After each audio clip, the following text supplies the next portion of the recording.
justru mereka itu malah melakukan kefasikan, bukan membuat kerusakan. Karena itu Allah beralasan untuk menyiksa mereka, fadammarnaha tadmira. Maka kami hancurkan negeri itu, kampung itu sehancur-hancurnya. Jadi demikian jawaban saya. Mudah-mudahan kita yang dianggap alim, dianggap paham, dianggap mengerti, bukan hanya mengajak, tapi kita sendiri juga harus mempraktekannya. Orang yang di depan. Demikian Mbak Nana dan Pak Yusuf, semoga bermanfaat. Saya kembalikan ke Mbak Nana. Ya, dan tadi juga Pak Yusuf tadi nanyain Pak Ustadz, apakah orang yang seperti ini ilmunya tidak berkah atau bagaimana nih Pak Ustadz? Oh baik, jelas. Orang yang ilmunya kelihatan banyak tetapi tidak menghasilkan amal soleh, itu indikasi ilmu yang tidak berkah. Jadi tercabutnya keberkahan ilmu. Begitu Mbak? Oke. Karena memang ya Pak Ustadz, banyak sekali kita lihat di luar sana orang-orang yang mohon maaf sepertinya mengerti agama gitu kan, mengeluarkan anti korupsi dan sebagainya, tapi justru kadang-kadang mereka pelaku utamanya gitu kan. Iya betul dan betul.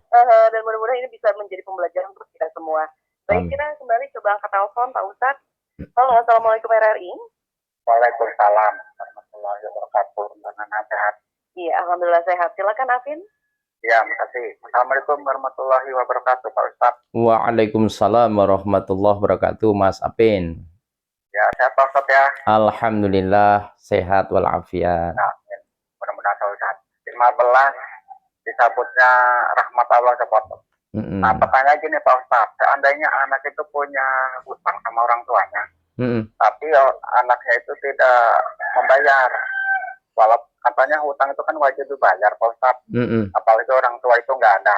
Nah, pertanyaannya, apakah si anak ini nanti dikasih rahmat, apa dikasih apa gitu sama yang mau kasih, apa gimana Pak Ustadz? Apa caranya tuh harus nasihatnya gimana gitu Pak Ustadz? Ya bayar utang sama orang tua. Itu mohon penjelasan Bapak Ustadz. Terima kasih Pak Ustadz. Ya. Dan anak sehat selalu. Sekali udara tetap udara, sekali merdeka tetap merdeka. Assalamualaikum warahmatullahi wabarakatuh. Waalaikumsalam.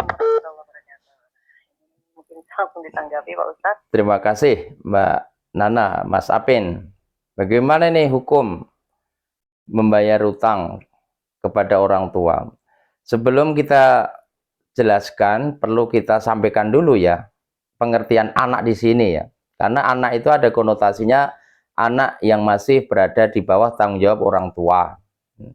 Atau anak dalam pengertian orang yang sudah mandiri kehidupannya. Ini beda gitu. Kalau anak-anak yang memang masih menjadi tanggungan kita, anak-anak yang masih sekolah ya, yang belum bisa mendapatkan sumber kehidupan, pokoknya yang masih dalam pemeliharaan kita itu nggak ada utang piutang. Ya karena kewajiban orang tua adalah memfasilitasi anak, nyekolahkan anak, membiayai anak, semua kebutuhan itu kewajiban kita. Jadi nggak ada anak keutang sama orang tua. Gimana bayarnya, wong dia sendiri makan sama orang tua. Ini kalau anak dalam pengertian yang belum mandiri. Nah, tapi saya tanggap mungkin yang dimaksud Mas Apin itu adalah anak-anak yang sudah terpisah dengan orang tua, yang sudah punya rumah tangga sendiri, yang punya kehidupan rezeki sendiri. Nah, ketika terjadi transaksi utang piutang dengan orang tuanya, misalnya ini anaknya yang di luar kota sana sedang membangun rumah, kebetulan dananya kurang. Terus si anak datang kepada orang tua yang kebetulan berkecukupan atau ada, dia minjem, bahasanya minjem. Maka ini terjadi kewajiban hak kewajiban walaupun statusnya anak, tapi dia wajib mengembalikannya. Yaitu namanya transaksinya akadnya utang piutang. Karena si anak ini sudah mandiri, sudah punya penghasilan. Nah, beda halnya kalau si orang tua dengan kerendahan, kelapangan hati, nggak usah utang. Nah, ini kekurangannya saya beri, yaitu nggak ada hubungan transaksi, namanya itu belas kasih orang tua. Nah, sekali lagi, kalau ini terjadi bagi anak-anak yang sudah dewasa, bagi orang-orang yang sudah mandiri, walaupun tidak orang tuanya, kalau akadnya nikah ya harus akadnya utang ya juga harus dibayar. Jangan sampai mentang-mentang orang tua sendiri kemudian tidak dilunasi. Dan kalau tidak dibayar, nah Anda juga akan kehilangan keberkahan. Demikian Mbak Nana. Baik, kita coba dulu respon pendengar kita yang sudah bergabung melalui WhatsApp. Sebenarnya banyak sekali nih yang sudah bergabung, Pak Ustadz. Dari Yulianto di Garuntang. Assalamualaikum Pak Ustadz, apakah sedekah bisa mencegah bala dan bencana Pak Ustadz? Terima kasih. Apakah sedekah bisa mencegah bala dan bencana?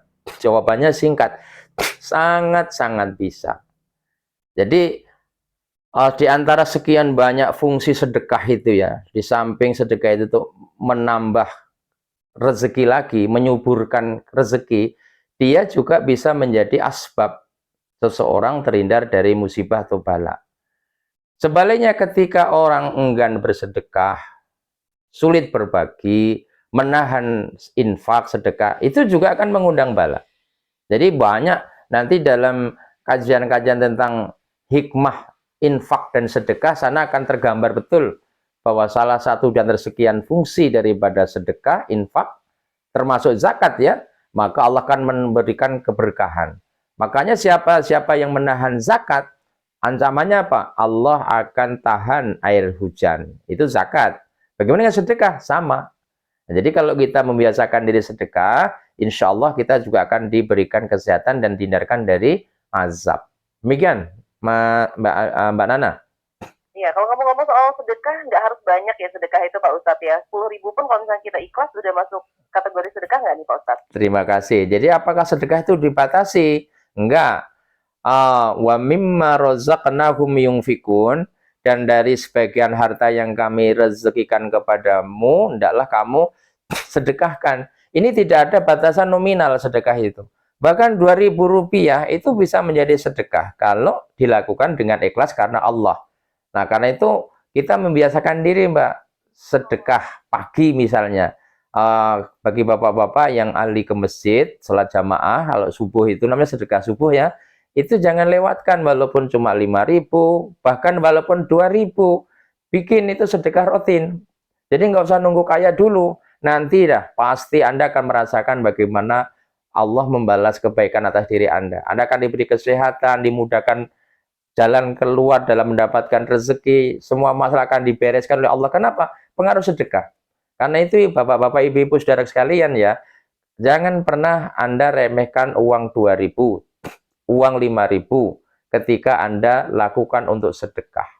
Nah, ketimbang Anda gunakan hal yang tidak bermanfaat. Nah, karena itu mari kita gerakkan, yaitu gerakan sedekah. Seperti bapak-bapak, sekali lagi kalau ke masjid, sholat subuh, jangan lupa ngantongi uang walaupun cuma 2-5.000. Itu sedekah. Itu, Mbak. Baik Pak Ustadz, sepertinya kita juga sudah di ujung kebersamaan kita dalam religi pagi. Mungkin bisa diberikan nih benang merah dari obrolan kita dalam acara religi pagi. Silakan Pak Ustadz. Terima kasih Mbak Nana.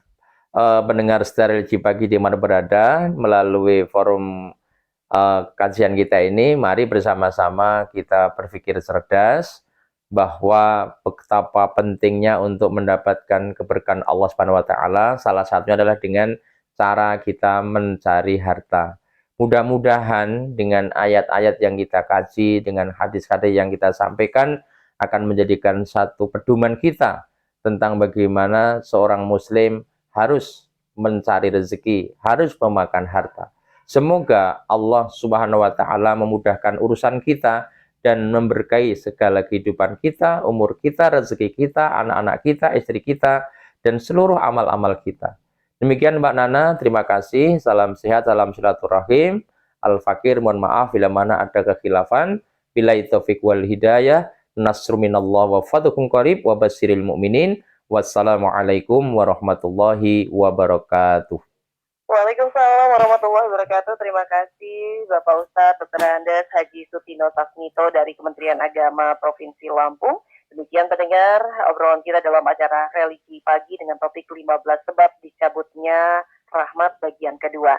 Dan kami harus akhiri kebersamaan kita tentunya di kesempatan pagi hari ini dalam acara religi pagi. Wassalamualaikum warahmatullahi wabarakatuh.